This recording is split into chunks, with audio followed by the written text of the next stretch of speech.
Alô, bem, meus queridos amigos, irmãos da Casa dos Humildes, estamos aqui para mais uma sexta de estudos, a nossa sexta de estudos, que cada semana, na nossa reunião, quando ela é presencial, primeira semana a gente estuda a obra de André Luiz, na segunda semana de Emmanuel, na terceira semana a obra de Allan Kardec, e na quarta semana, Bezerra de Menezes.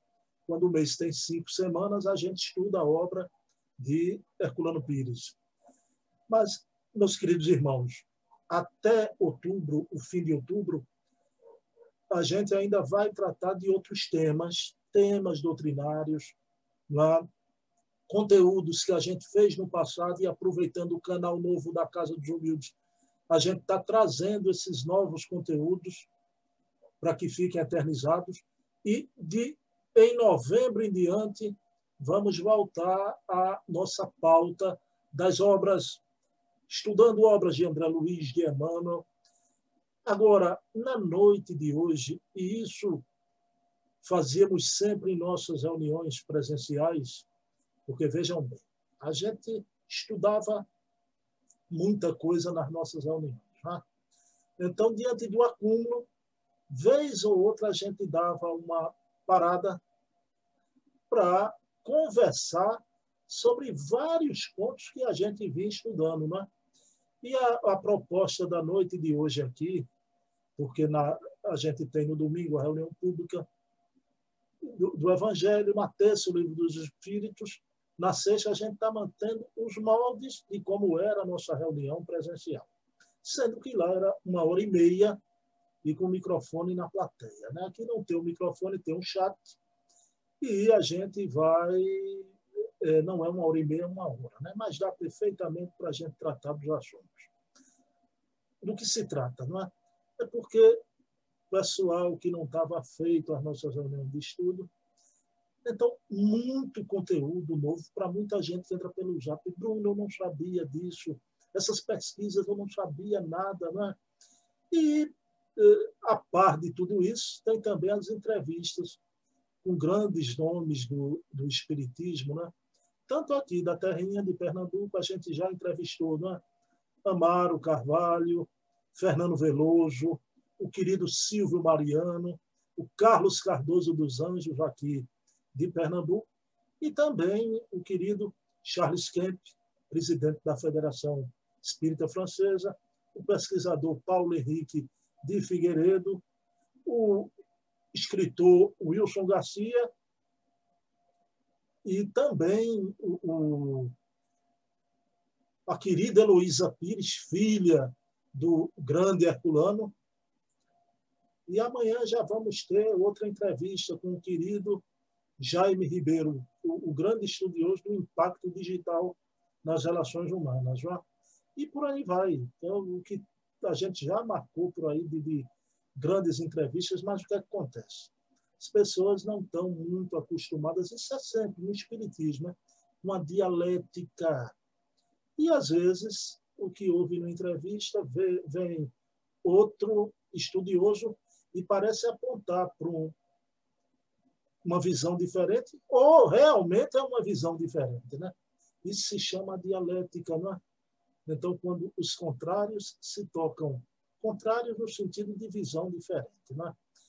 Então, eu queria, vejam bem, o meu papel como moderador, entrevistador, e aqui no estudo, trazendo esses conteúdos que muitos têm me dito que não conheciam, a gente aqui vai fazer uma fala hoje, por isso que o título dessa nossa reunião é Apontamentos Doutrinários, né? E para a gente colocar a coisa mais, pacificar, não é? Os conteúdos, e para que isso crie um hábito, um costume. Não é? Então, vejam bem, a evolução ela não acontece em linha reta, isso é uma visão muito beata. Né? A evolução acontece em sinuosos, né? Tanto a evolução do indivíduo, mas ela é sempre constante no sentido da evolução. Agora, nem sinuosos mas nos grandes movimentos de ideia também. O ideal, quando desce à Terra, ele sofre essa amálgama com o material humano, né? Então, dos seres humanos. Então, é isso, meus queridos irmãos. Alguns pontos eu trouxe aqui na noite de hoje e vamos aqui conversar com vocês. Tá? Então, vamos iniciar nossa reunião elevando o pensamento a Deus e pedindo a Jesus, nosso mestre, amigo, que a nossa reunião decorra num clima de paz, de equilíbrio, de entendimento, e que possamos trazer o pensamento kardeciano sem amarras, o pensamento de Kardec livre, como ele ofertou à comunidade espírita do seu tempo e de todos os tempos, trazendo a mensagem dos imortais, os verdadeiros autores da doutrina espírita, pedindo permissão a Deus, a Jesus. Iniciamos a reunião de estudo da noite de hoje. Ok? Meus queridos amigos e irmãos. Primeiro ponto aqui que eu separei para vocês. Já. E muita gente, porque sempre casa espírita, vocês sabem como é, né? Chega aquela leva que vai entrando na casa espírita, não conheciam a questão do rustanguismo. Pois é, o rustanguismo dividiu muito o movimento espírita no nosso país. Tá? Então, houve muito nessa questão do rustanguismo, a má intenção, do monopólio, do domínio, de se criar essa casta de heteronomia, não é? Então, com aquela visão muito católica ainda, é verdade. Agora, meus queridos irmãos, houve também aqueles que adotaram o rustanguismo por boa intenção.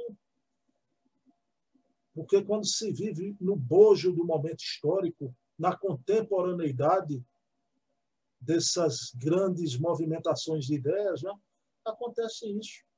Então, muita gente se espanta e não se espantem, né? Grandes rustanguistas no Brasil. O rustanguismo é uma teoria ultrapassada que diz que Jesus foi um espírito que jamais passou por um processo evolutivo como o nosso, né? A evolução dele foi em linha reta, né? Meus queridos irmãos, já seria um privilégio de Deus inaceitável. Jesus construiu a sua evolução, sim, em mundos extintos. Agora aqui ele é o governador espiritual da Terra, para nós o exemplo de perfeição. Então essa construção de Jesus se perde na noite dos tempos. Agora, ele partiu como todos, simples e ignorante, e na escalonada evolutiva, não é? E a obra de Rustem também dizia, não é, que não só, vejam bem, essa questão de Jesus, diz que havia espíritos que jamais reencarnaram, seguiram sua evolução no plano espiritual. Inaceitável. Inaceitável. A vida de Jesus aqui na Terra para o rustenguismo era um teatro de feira. Né? Os 4 evangelhos, eu tenho, li os 4. Né? Jesus não mamava, ele fingia que mamava para enganar Maria. O bebê Jesus, ele sugava o leite e devolvia para o organismo de Maria. Né? Vejam que coisa, né? A morte de Jesus, Jesus não sentiu dor nenhuma. Estava ali representando, me permitam dizer, para mim, um teatro de feira, barato, indigno do pior ator. Então, isso tudo mereceu uma resposta a seu tempo. Vocês souberam aqui, acompanharam do professor Herculano Pires, do Júlio Abreu Filho e tantos outros grandes estudiosos. Né? Rechaçaram essa ideia, mas o movimento espírita adotou e, ao longo do tempo, demorou muito. Só no ano passado foi que a grande instituição espírita do Brasil resolveu tirar a tal cláusula pétrea. Não é? Grandes presidentes da FEB tentaram antes. O Nestor Massotti fez uma Assembleia Geral e tinha conseguido tirar o rustenguismo. Aí um grande espírita, Luciano dos Anjos, entrou com um mandado de segurança. E a cláusula pétrea voltou. Vejam bem. Mas só agora as pessoas desencarnam, não é? Então, o ano passado foi que a cláusula pétrea foi retirada, a FEB reconheceu e tirou para sempre o ruxenguismo do movimento espírita, não é? De luta de anos. Mas vejam bem, por que eu estou tocando nisso? Porque é forçoso dizer que grandes espíritos amoráveis que passaram por aqui, foram ruxenguistas. Por exemplo, Bezerra de Menezes. Exatamente. Dr. Bezerra de Menezes foi um espírito aqui, um espírita ruxenguista, que aceitava a obra de Rustem. Não só ele, né? Bittencourt Sampaio, o grande Bittencourt Sampaio. Tá? Antônio Luiz Saião, inclusive tem uma obra, né? Jesus, nem Deus, nem homem, né? E tem outra obra também, o Cristo de Deus. Pessoal, isso é inaceitável, não é? Agora, o que é que devemos separar? Muitas pessoas ficam surpresas. Por quê? Porque a gente vê esses grandes homens, espíritos que são muito mais evoluídos que a craveira comum, que nós. A gente fica, não, eles não erram, não se equivocam. Esses que eu estou falando aqui, é na boa intenção. A coisa surgiu da França, veio para cá, e eram continuadores de Kardec. Hoje a gente sabe a história toda triste de Lemarie, deturpando o espiritismo na França, né? Tanto que Leon Denis e Gabriel Delany tiram a Amélie Boudet lá da Sociedade Anônima, do convívio de Lemarie e daqueles homens que estavam deturpando tudo. Então, vejam bem, há uma coisa muito importante, isso vale para São Francisco de Assis, isso vale para Kardec, isso vale para todos, né? Precisamos ter em mente que eram homens, esses homens eram homens. Então, adotaram, sim, a ideia equivocada do ruxenguismo. Agora, eu pergunto a vocês, só um exercício simples de lógica. Essa pequena questão, falo pequena diante da evolução desses espíritos, viu? Porque para o nosso movimento foi uma grave questão. Mas isso depõe contra a estatura moral de um Bezerra de Menezes? Eu pergunto a vocês. Inclusive, é o protetor espiritual da nossa casa, hein? Isso depõe? Absolutamente não. O querido Bittencourt Sampaio, isso depõe contra ele? Absolutamente não. E assim vale para o Antônio Luiz Saião e tantos outros grandes lidadores, né? Que foram realmente ruxenguistas. O Luciano dos Anjos, que eu falei, que entrou com mandato de segurança, vocês veem, ele foi o Camille Desmoulins, reencarnado, o grande revolucionário francês da obra do Hermínio. Então, veja, a cebula são muitas ideias, muitos conceitos. Né? Agora, graças a Deus que aqui, isso foi uma operação cavalo de Troia, muito bem urdida. Se lembram da passagem de Jesus? Às vezes essas coisas enganam até os escolhidos. Até os escolhidos, né? Então, mas também tem um aparelhos aqui da grande verdade, como Herculano Pires, e rechaçaram o ruxenguismo do Brasil. Né? Então, esse aqui é o primeiro ponto que eu queria tratar com vocês, meus queridos irmãos, a questão do ruxenguismo. Aí vem as obras espíritas. Né? Vocês estão vendo aí uma coisa que eu acho maravilhosa. Pessoal, a nossa bússola é Kardec. Por isso que é preciso a gente conhecer Kardec, estudar Kardec, discutir Kardec, conversar Kardec, pensar Kardec. Então, não é... Eu gostei muito de que um dos entrevistados colocou, né? Aí vem a obra Nosso Lar, as pessoas oferecem Nosso Lar como se fosse a primeira obra para a pessoa ler. Não. E olha que na nossa casa a gente tem um estudo da obra de André Luiz, mas a gente tem a de Kardec também. Né? Então, vejam bem, não é... A coleção André Luiz ela é magnífica. E a gente tem até o vídeo no nosso blog do professor Herculano falando sobre André Luiz, sobre Emmanuel. Mas vejam bem, agora, Kardec, quando a gente estuda Kardec, aí a gente vai compreender a obra de André Luiz. Vocês viram o querido pesquisador Paulo Henrique de Figueiredo, trouxe Emmanuel.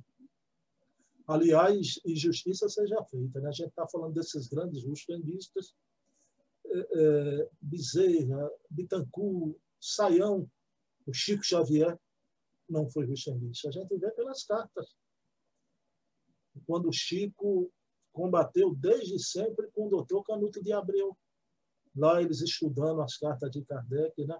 E muita gente dizia que o Chico era um rustenguista. Hoje as cartas mostram que não, né? Então, as obras espíritas, agora, por isso a gente só deve ler. Muito cuidado com aquele fundamentalismo talibã espírita. A gente só deve ler Kardec? Não. A gente deve ler primeiro Kardec. Agora, depois, concomitantemente, estudar sempre Kardec em toda a nossa trajetória, a gente pode ler outras obras. Agora, que obras, né? Pessoal, tanta coisa que a encarnação não basta, né? Aqui eu vou fazer um pupurri, a gente lê os clássicos do Espiritismo, né? Leon Denis, Gabriel Delane, Camille Flammarion, Ernesto Bolzano. Vejam bem, obras notáveis. E de outros pesquisadores, esses porque tem uma quantidade de títulos, um número de obras escritas maiores, né? Tem outros grandes estudiosos que têm uma ou duas obras, mas também do mesmo nível desses, Alfredo Russel Wallace, né? William Crookes. Mas vejam bem, e a partir daí, aí a gente vem aqui para o Brasil, quando o Espiritismo chega aqui, estudando Kardec, você pode obras notáveis do espírito Victor Hugo, pela querida Zilda Gama. Espírito Victor Hugo psicografou por Zilda Gama, que o Chico Xavier depois revelou que era Leopoldina, a filha dele, reencarnada aqui no Brasil. Vejam bem, primeira grande médium a trazer uma obra maravilhosa aqui no Brasil, a obra de Victor Hugo, do Calvário ao Infinito, Redenção, né? Obras notáveis. Dona Ivone do Amaral Pereira, grande dama da mediunidade no Brasil. Vejam bem, passou quase 30 anos para editar Memórias do Suicida. Vejam que cuidado da espiritualidade. E antes de ela lançar, essa obra foi revisada no plano espiritual por Leon Denis. É uma obra que todos nós devemos nos debruçar, estudar. Atualíssima. Todos esses grandes nomes, né? As obras do querido Chico Xavier, né? As obras de Emmanuel, de André Luiz. Agora, tem também os grandes estudiosos aqui que reencarnaram, que não foi psicografia, era do seu esforço intelectual, como o grande Hermínio Corrêa de Miranda, 100 anos agora, o centenário dele agora em 2020. Né? O Hermínio Corrêa de Miranda, o professor José Herculano Pires, o querido Diolindo Amorim, Carlos Embaçaí, até chegar nesses mais novos, né? A mediunidade, muita gente, né, por ser depois desses grandes baluartes, ele sofreu uma dificuldade na sua tarefa mediúnica, né? Logo quando ele surgiu no Brasil, é porque hoje a gente já está com ele na sua trajetória feita. O querido Divaldo Franco, Divaldo com as obras de Joana de Ângeles, psicografou Victor Hugo depois que Dona Zilda desencarnou. A coleção Manuel Flamengo Miranda, que é uma profunda, uma obra séria do Divaldo, né? E hoje essas obras que estão surgindo aí, fantásticas, né? Obras de pesquisa, os grandes pesquisadores que estão aí. Então, isso aí não é nem o fundamentalismo, só ler Kardec, só estudar Kardec, só Kardec. Pelo amor de Deus, né? Agora, a bússola é Kardec. Tudo que a gente lê, trazer para análise dos princípios kardecianos, são os princípios espíritas, das obras de Kardec. Aí sim, né? De pleno acordo. Então, muito cuidado com as obras espíritas. Hoje, as pessoas leem cada obra, na nossa casa dos humildes mesmo. Às vezes, com Valéria, a gente toma um susto, porque às vezes são pessoas que estão dentro do estudo com a gente, acompanhando, já perceberam, né, aquela medula óssea da Casa dos Humildes, do cuidado doutrinário, mas mesmo assim, acreditem, aparece com cada coisa. Olha, isso aqui é tão bom. Quando a gente olha, pelo amor de Deus, tem até história já sobre isso, tem até dossiês sobre essa obra, né? Dentro de uma análise doutrinária fria, ou calorosa também, como queiram, né? Inaceitável, né? Não são obras espíritas. E tem outras mais, já. Pessoal, aí chegamos, vamos continuando a nossa trajetória, a gente vai tratar aqui das pesquisas, né? Então, quanta pesquisa nova. Então, isso é um momento novo para a gente, né? Quando a gente sabe que o nome de Kardec não era como dizia, né? Então, a filhinha de Kardec, Luiz, que pouca gente conhecia, aquela história que a gente contava que Kardec viveu em Lyon, a cidade de Kardec. Kardec só nasceu em Lyon, ele viveu em Bourg-en-Bresse, né? Então, quanta coisa nova. A questão do Lemarie, que a gente tinha como um grande amigo de Kardec, e foi. Mas depois Lemarie passou a ser o grande traidor da causa espírita, né? Chegou a ser preso. Então, distratou Dona Amélie Boudet na Sociedade Anônima de Espiritismo. Então, todas essas pesquisas, coisinhas que a gente foi ver o filme de Kardec, e vejam bem, essas pesquisas são tão maravilhosas, são documentos, são fatos contra fatos, não há argumentos. Então, são documentos. Por exemplo, a gente foi ver o filme e se emocionou. As médiozinhas, crianças, né? Júlia e Caroline Boudin, nunca foram crianças. A gente até dizia, né, que na casa espírita não se aceita. Hoje a gente já pode falar isso. Não, Kardec tinha médios crianças porque pela missão dele era diferente, ele podia. Kardec não agiu assim. As irmãs Boudin eram mulheres adultas já, quando psicografaram. Vejam bem, isso derruba todo aquele idílio, aquela poesia que a gente cria, porque é maravilhoso e lindo. O filme a gente se emociona vendo aquelas criancinhas, mas a gente precisa da verdade. Tá? Então, a verdade, quando ela aparece, ela é como um sol, dissipa todas as sombras e em verdade já. Então, vejam bem. Então, nessas pesquisas a gente vê nome de médios de Kardec que não era aquele nome, os nomes certos estão aparecendo, né? Estado civil. Então, vejam bem. Outro dia eu estava conversando com o Jorge sobre essas pesquisas, né? A gente sabe que Kardec era muito rigoroso nos seus estudos, no seu acompanhamento. O que é que acontece, né? A grande maioria dessas médias, elas não demoravam 2 anos no trabalho na Sociedade Parisiense de Estudos Espíritas, né? Porque não aguentavam aquela disciplina, aquele rigor. Aí é outra questão que a gente vai tocar daqui a pouco, né? Sobre a questão da disciplina, de normas. Então, o que acontece, né? Então, vejam bem, isso é humano, elas davam a colaboração, chegavam outros médios, né? Então, de forma maravilhosa. Pessoal, essas pesquisas estão fazendo um grande milagre. Qual é o milagre? Hoje em dia está todo mundo estudando Kardec. Questão da Gênesis, todo mundo está lendo lá a 4ª, 5ª edição, comparando. Só isso não tem preço. Não tem preço. Esse admirável mundo novo, né? Que vem como uma grande erupção.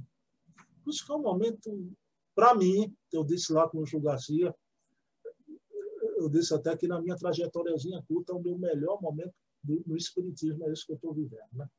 Os mais velhos não, que eles viveram com Herculano, Diolindo, mas para mim, desde a minha trajetóriazinha, então, todas essas polêmicas com as pesquisas estão caindo, né? Pessoal, a gente discutir quem é que acha que o Espírito de verdade é Jesus e quem é que acha que o Espírito de verdade não é Jesus. Acabou. Paulo Henrique, outro dia, colocou, né, no Valéria Pessoa e a Testemunha, né? Colocou no programa que Kardec textualmente afirma nas cartas que o Espírito de verdade é Jesus. Então, se Kardec falou, está falado. Não é não? Não é não? Não há mais o que discutir. Vejam bem, aí as pessoas trazem personalidades, eu acho que foi isso. E acha por quê? Eu fico, como é que ele chega a essa conclusão? Não é? Embora que antes de documentos aí, muitos estudiosos conscienciosos, o Cosme Márcio tem uma palestra magnífica, né? Que o Espírito de Verdade era Jesus, realmente. Mas agora não há mais dúvida. Kardec afirma que o Espírito de Verdade é Jesus. Por isso que o Paulo Henrique diz: todas as polêmicas cairão por terra. Tá? Todas. Pessoal, aí vamos à questão das normas, né? Vejam bem, a gente está vivendo esse momento da questão que o Espiritismo traz a autonomia, né? A liberdade do indivíduo. Só que as pessoas pensam muito equivocadamente, né? Que a autonomia é, por exemplo, as casas espíritas não tem mais regra nenhuma, não tem normativa nenhuma, né? Pessoal, aí seria o samba do crioulo doido, né? Que é isso, olha, você chegar lá na FEAL, no trabalho que o Paulo faz parte lá, Paulo que traz autonomia, tem sim uma série de normativas, de direcionamentos das atividades, mas senão nada funciona na vida, né? Então, vejam bem, claro que não é de forma autoritária, tem que ter um consenso, vejam bem. Por exemplo, a nossa Casa dos Humildes, né? Foi eleita a diretoria, né, pelos sócios da casa, essa diretoria se reuniu, aí sim, eleita democraticamente, aí vai fazer o estatuto, estabelecer as normas, né? Mas na frente um dia vier outra diretoria e quer fazer uma mudança ali estatutária, convocar o sócio, aí faça. Mas durante aquela gestão vai ter aquelas normas, né? Então, vejam bem, e que bom quando essas normas são alinhadas com a doutrina espírita, como é a gestão da nossa querida Ivaneide Áurea, perfeitamente, né? Então, tem as normas, que isso não vai de encontro à autonomia, à liberdade. O indivíduo livre e autônomo, ele não é um desordeiro, um anarquista que quer destruir tudo, não. Ele, pela sua autonomia, ele se coloca colaborativamente, né? Então, na harmonia dos trabalhos, tá? Não é aquela coisa, ai, governo, sou contra do querido Che Guevara no passado, né? Pessoal, então, outra coisa, ficar claro aqui, né? Que a gente está vendo esses conceitos vindo à tona na nossa reunião de hoje, apontamentos doutrinários, a gente está dando uma paradinha para absorver, conversar sobre esses conceitos. A questão da nomenclatura das coisas, né? Do revisionismo. Pessoal, eu achei admirável Dona Heloísa Pires. Uma questão que se discute muito, né? O nome doutrinador. Vejam bem. Eu, Bruno, prefiro e vou preferir sempre doutrinador. Outros preferem dialogador. E outras pessoas queridas preferem até termos mais ligados ao evangelho, né? Pessoal, isso não é de máxima importância. Dona Heloísa, inclusive Dona Heloísa pensa feito ela, que é doutrinação, né? Ela acha melhor, mas ela disse, olha, no centro que eu vou, ela diz até com aquele jeito brincalhão dela, né? O pessoal tirou doutrinação, botou orientação espiritual. Olha, eu não vou discutir. Ela prefere doutrinação. Não vou discutir por tolice, já ela diz assim. Porque agora, quando é uma coisa grave, aí a gente tem que ir, tá entendendo? Então, essa questão do nome doutrinação, embora eu preferirei sempre, não é uma questão maior. Né? Então, dialogador, doutrinador, né? Vejam bem. Mas vamos, e outras coisitas mais. Agora, práticas estranhas, como apometria, cromoterapia, pelo amor de Deus, são práticas místicas, então ritualísticas, absolutamente. O que é que isso consola muito a alma da gente, né? Hoje eu estou atingindo a maturidade, esse ano eu estou completando 54 anos, dia 9 de novembro. Né? Eu estou na idade de Kardec. A idade de Kardec começou os estudos. Gente mais madura, agora me conforta muito saber que decisões de todo o grupo da Casa dos Humildes, lá atrás, hoje, foram corroboradas pelas pesquisas, por tudo, né? Na nossa luta para tirar a cromoterapia. Hoje a gente vê a apometria aí em vários arraiais. Né? Nossa Casa dos Humildes permaneceu incólume disso tudo, graças a Deus. Né? Isso conforta muito quando a gente vê o progresso chegando, junto com o novo, porque o novo também sempre vem, e a gente deve estar aberto ao novo, não às falsas novidades que pululam ainda por aí em certos arraiais. Então, vejam bem. Aí vem uma questão agora muito importante, meus queridos irmãos, que é a questão, inclusive, peço a vocês para assistir amanhã, o grande, querido escritor Jaime Ribeiro, ele lá de São Paulo, a gente vai bater um papo, o autor da obra Empatia. Jaime é gestor de educação, vejam bem, escritor, e ele estuda o impacto das mídias digitais no relacionamento humano. Mas vai ser muito importante. Vejam bem. As pesquisas, muito cuidado com os interesses. Não hajam feito meninos imaturos.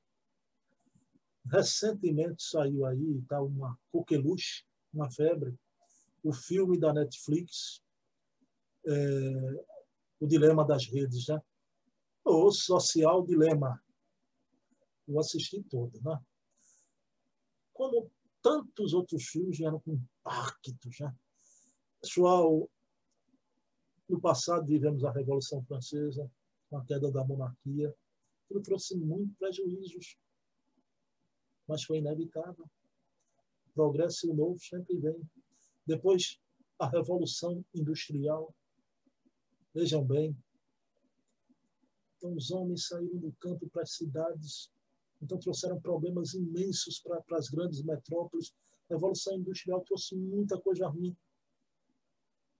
Mas não tinha como, era o progresso, ela trouxe muita coisa boa também. O novo sempre vem. Essa revolução tecnológica. Então, por que eu estou tocando isso? Que é muito importante, somos espíritas. O filme Dilema Social, ele é grave. Vejam, ele toca num ponto. Até diretores ali dessas redes, Facebook, Instagram, né? Twitter, YouTube, que trabalharam ali, eles disseram que há eles engendram a coisa para ser viciante. O que acontece? Pessoal, quem é que não sabia disso? Eu sabia. E a luta da gente, os pais que têm que educar, hoje em dia, infelizmente, os pais querem ser amiguinhos dos seus filhos, os filhos mandam nos pais. Né? Por exemplo, eu mesmo, quando entrava no carro de manhã, as meninas pequenininhas, vejam bem, hoje uma tem 20 e outra tem 18, as pequenininhas jamais ficavam com o celular. Vamos desligar o celular, né? Que é aquele momento que eu, a mãe e elas tinham para, durante o dia, conversar na ida para levá-las à escola. Né? Então, vejam bem, então esse cuidado com os filhos, claro que a gente tem. E até quando eles crescem ainda, não é? Todos têm. Agora, pelo amor de Deus, aí o pessoal está vendo esse filme, eu tenho um amigo que ele deletou todas as redes dele. Olha, nem e-mail. Eu fui me comunicar com ele por e-mail. Eu digo, eu preciso do teu... Tu não tá... Não, Bruno, olha, de jeito nenhum, você viu ali esse negócio do Google, não sei o quê. Isso é uma máfia. Pessoal, muito cuidado. E na questão espírita, eu vou falar para vocês. Né? Muito cuidado. Claro que, como eu falei nos movimentos, nas revoluções passadas da história da humanidade, Revolução Francesa, a Revolução Industrial, a Revolução Tecnológica, a questão das redes sociais é viciante, sim, traz um mal, sim. Mas somos seres racionais, temos vontade própria. Agora, trouxe também, quando a gente fala o vento que soprou da democracia, lá nos países árabes. Essa revolução veio pelo Twitter. Então, muito cuidado, que há corporações por trás também, querendo tirar essa facilidade do povo agora usar as redes sociais. E não estou falando antes que comecem a pensar aí na questão política, não. Eu só vou me prender na questão espírita, né? Claro, a gente tem essas plataformas estão sofrendo pressão, que elas têm que adequar-se eticamente. Agora, nós também temos que ver o caminho do meio, virtus em médio, né? A virtude está no meio. Bom, mas por que, Bruno, você está tocando na questão da rede social? Veja um filme, Dilema das Redes, o Social Dilema da Netflix. Agora, pelo amor de Deus, não crie uma panaceia de terror. Vou deletar tudo, sabe por quê? Impossível o espiritismo sair dessas amarras da cláusula pétrea lá, o ano passado, da FEB, se não fosse a pressão das pesquisas que estão surgindo, né? Sabe o que é que esses pesquisadores estão fazendo? Antigamente, pessoal, a gente levaria 10 anos para lançar um livro lá não sei onde, esse livro começar a ganhar notoriedade, a gente aqui saber, por terceiros, pedir, publicar aqui. Hoje, esses homens com desprendimento. Outro dia eu vi um pesquisador, vou dizer o nome, o Carlos Sete, mas o camarada passa 10 horas de esforço por dia. 10 horas de esforço por dia. E ele publica na rede. O Museu do Espiritismo, o Adair Ribeiro, eu já conversei com o Adair Ribeiro por telefone, né? Conversei com o Adair Ribeiro do Allan Kardec.online, né? Todos eles dizem, Bruno, a gente pega, publica no Facebook. Essas pesquisas todas a gente não esconde, né? Então, vejam bem, trabalho do Paulo Henrique Figueiredo, magnífico. Paulo fala lá com Cláudio Palermo, no Livre Pensamento, a gente está ouvindo Valéria hoje aqui, que Valéria é fanzoca de Paulo Henrique Figueiredo. Valéria vê simplesmente todas as lives. Vê todas as lives do Paulo Henrique. Agora, como a gente vê isso em tempo real, graças às redes? A grande revolução espírita sofreria um obstáculo, um atraso muito grande, se não for as redes sociais. Hoje, tudo. Outro dia de noite, eu estava com o Luiz Jorge, a gente procurando as coisas, a gente foi lá para o Jader Sampaio, no blog dele, Espiritismo Comentado. Quanta coisa. Eu e Jorge telefone. Jorge, vem sair. Eita, Jorge, olha, vejam bem. E que a gente viu Jader através de uma publicação no Facebook. Vejam bem. Pessoal, essas entrevistas todas, né, ao longo dos anos, por causa do blog, eu mantive contato com esse pessoal, né?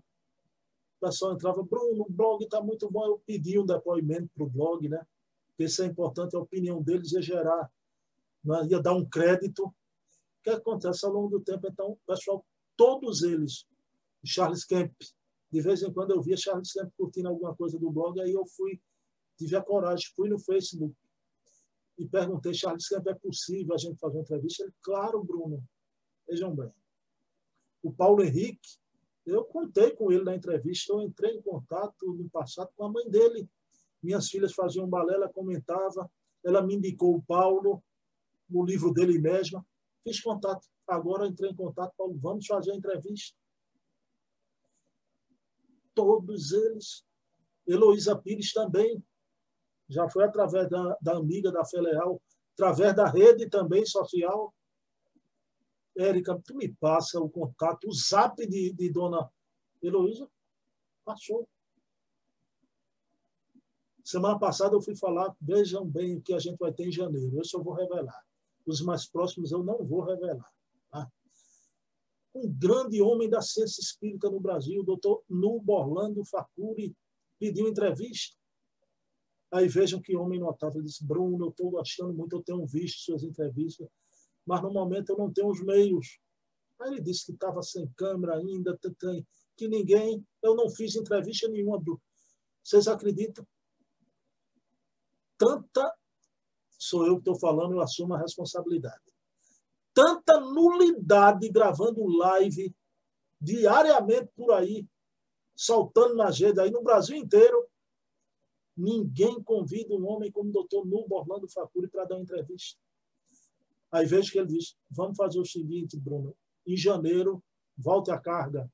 Eu vou dar um jeito, daqui para janeiro eu acho que eu já tenho condições. E eu agradeci muito, em janeiro vou falar com ele. Pessoal, nas próximas semanas, todos, o Jorge Hessen, que já era um grande amigo, foi um dos primeiros divulgadores espíritas a usar a rede social. Pela rede social entrei em contato.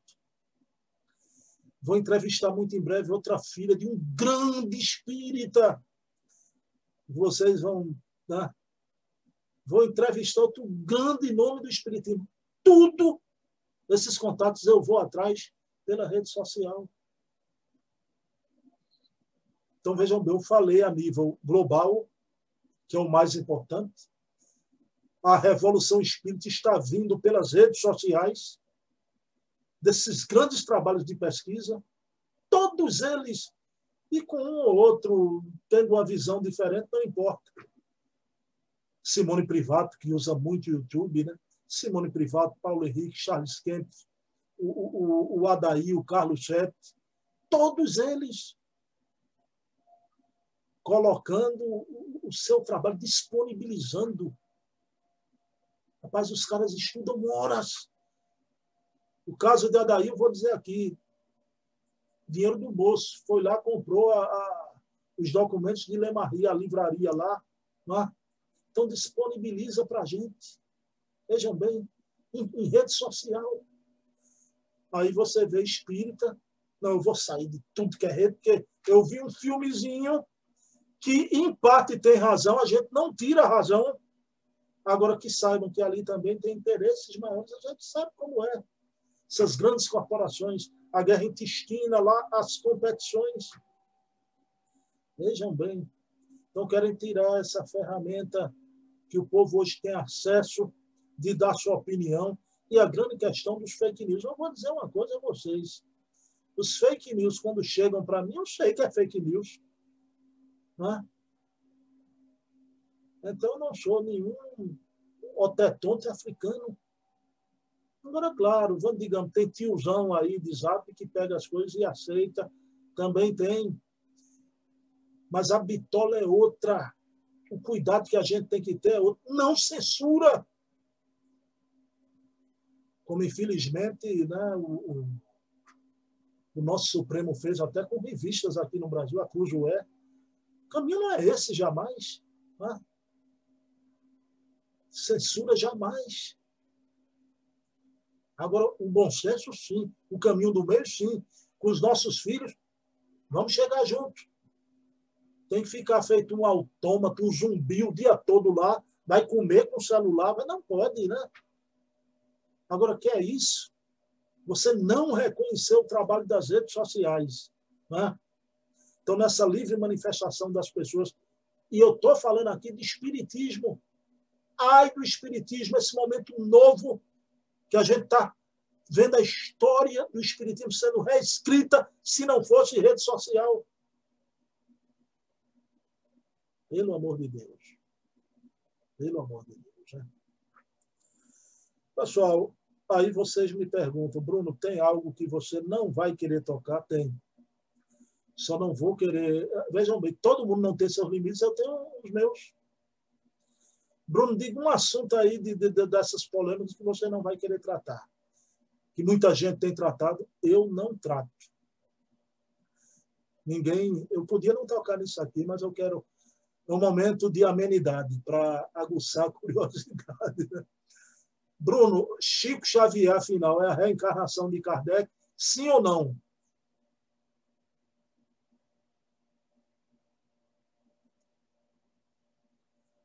Não tem quem me faça entrar nessa questão. Ok? Não entro nessa questão. Eu, Bruno, não quero. Olha aí a autonomia. Posso estar errado, equivocado. Não quero entrar. Errado e equivocado e não querer me manifestar. Porque ninguém pode afirmar o que é que eu penso. Não entro nessa questão do Chico Kardec ou não. Isso aí, pronto, seja um tempo. Mas, Bruno, essa noite foi muito boa e tudo, mas aquela questão ali ficou em ato. Eu sou humano. Eu tenho o direito de não querer entrar nessa questão. Vamos lá, não é? Pessoal, o espiritismo é religião ou não, Bruno Tavares? Nesse sentido, pessoal, eu vejo que as coisas se completam. É verdade, eu concordo com Kardec. Espiritismo é ciência, filosofia com consequências morais. Agora, tem coisas que a gente precisa entender. No sentido filosófico, é religião. Por exemplo, a palavra dogma. Kardec trata no Livro dos Espíritos o dogma da reencarnação. Aí muita gente diz, Bruno, mas Kardec, o espiritismo tem um dogma. O dogma da reencarnação. Pessoal, dogma em religião é tudo que você aceita sem o uso da razão. A palavra dogma em religião. Vejam bem como é a questão, é uma questão cerrada, né?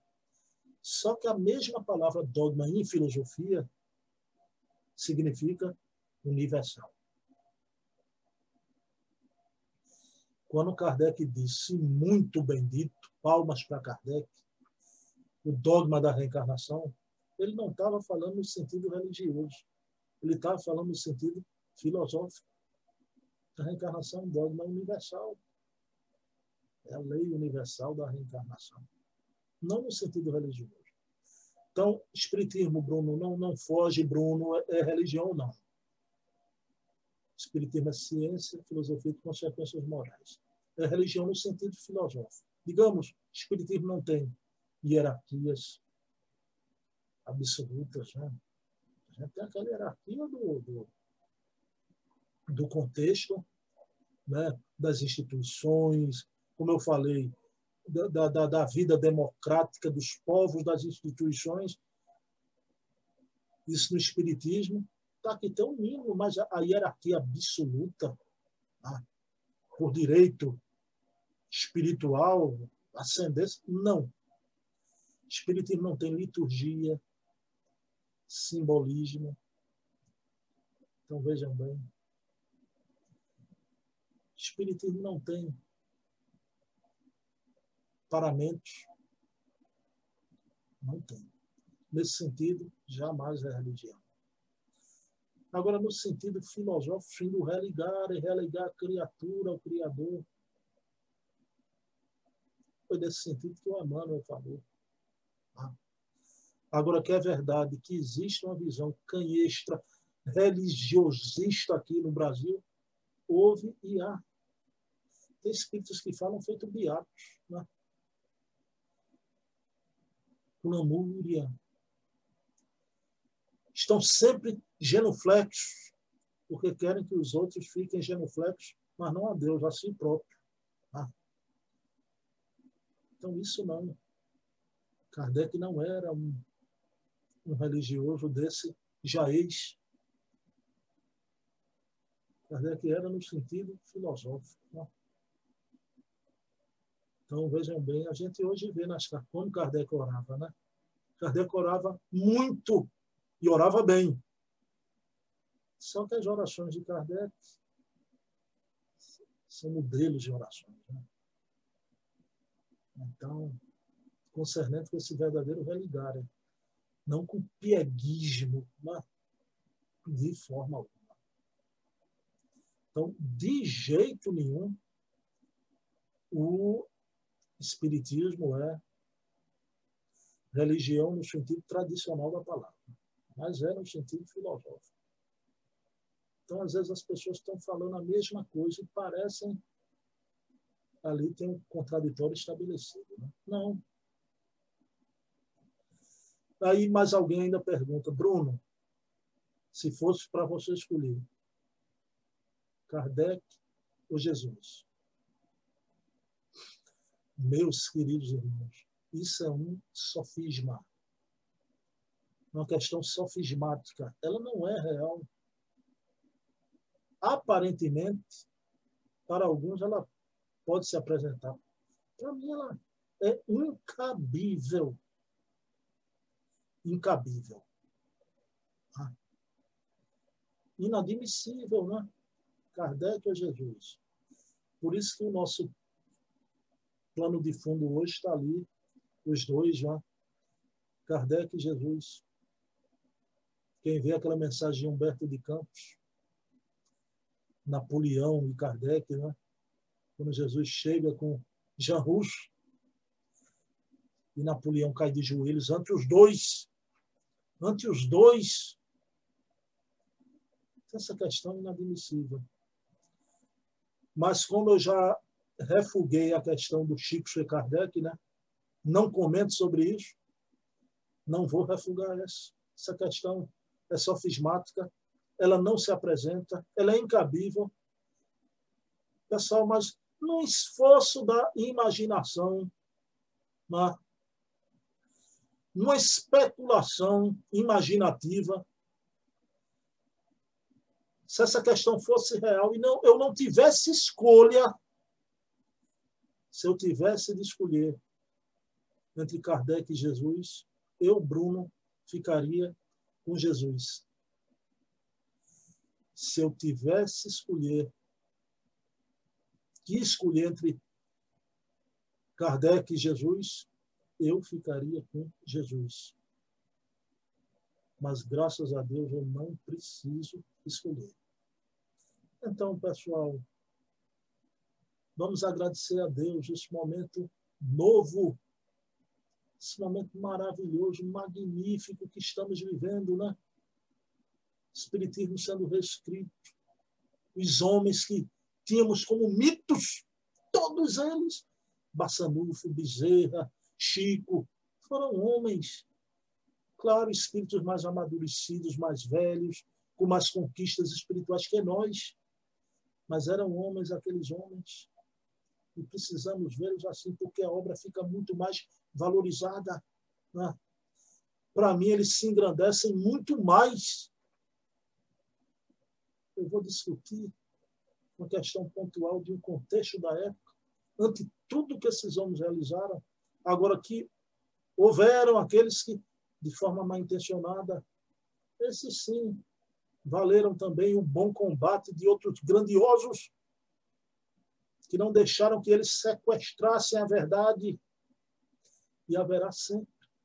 Hoje estamos aí, esse admirável mundo novo, né? Nada de oculto que não venha a ser descoberto. E vamos agradecer as redes sociais. Na pesquisa espírita, eu queria muito deixar isso aqui bem fundamentado e colocado para vocês. Amanhã, eu queria que vocês escutassem a entrevista com o Jaime Ribeiro, porque ele é um expert do assunto, né? Pessoal, então eu queria agradecer essa oportunidade maravilhosa de entrar no lar de vocês, né? É sempre uma emoção imensa, todas as vezes, né, de estar conversando com vocês. E vamos juntos. Ainda vamos tratar de outros temas até o fim de outubro. Em novembro, a gente volta para as obras. A gente estudar aqui, cada mês, a obra de um grande Espírito de Deus, porque como são as nossas reuniões presenciais. Mas nas nossas reuniões presenciais também, o pessoal do nosso grupo, que estão aqui, Nivane, Valéria, Ana, né? A turma toda, Ricardo, todos eles, né? Então sabem que, de vez em quando, a gente dava uma paradinha para absorver, né? Conversar sobre tudo de novo que a gente está vendo. E esse foi o objetivo aqui hoje, porque muitos não acompanhavam as nossas cestas de estudo, né? E vendo as cestas e também essas entrevistas, alguns têm me dito, e algumas também, algumas amigas, pelo Zap, eu não sabia nada disso. Tá? Por isso que a gente achou de bom ouvir tratar de tudo isso aqui na noite de hoje, né? Pessoal, então vamos encerrar a reunião elevando o pensamento a Deus, agradecendo ao nosso Pai de bondade infinita por estarmos aqui na Terra nesse momento de grandes transformações evolutivas.